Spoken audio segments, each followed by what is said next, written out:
I'm Nigel Smith. This poster reports on 2 interventions at Laidlaw College's School of Education that we've taken to improve student outcomes amongst our trainee teachers.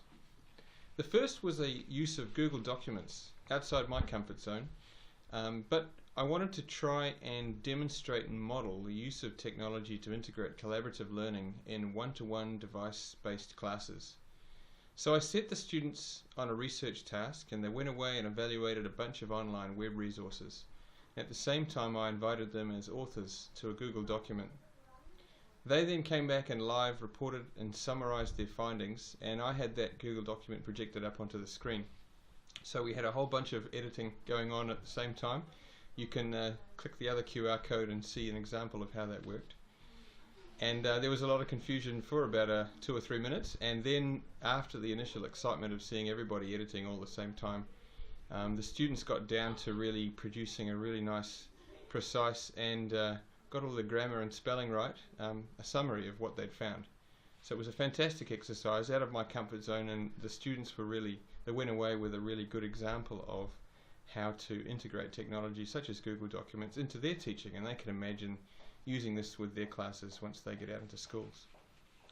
The second example that the poster talks about is the opposite way, where we've actually gone back to an older technology in order to improve the comprehension of students engaging with readings. So for a few years now we've had no printed readings. We've put all our readings in PDFs up into Moodle, the learning management system that we use. And we've expected students to print that if they want themselves, or to just access it online.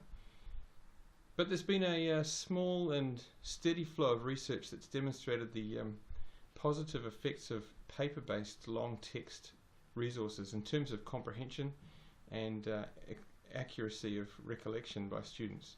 And so we wanted to explore whether our students would benefit from this. We made books of readings available to students, and the uptake was phenomenal. Almost all the students this year have opted to purchase a printed book of readings, and I use these as a stimulus, a portion of a flipped kind of classroom model where they go away and read those and then come to class the next day and we engage with those verbally. They also engage in online forums in relation to those readings. What has been most striking was the positive responses, and you'll see on the poster a range of collections of positive responses to the use of printed books of readings. So that's a brief summary of what the poster is about. Have a read of the research context and the key comments there, and please contact me at nsmith@laidlaw.ac.nz if you've got any questions or you want to start up a collegial conversation. I'd certainly welcome it. Thanks.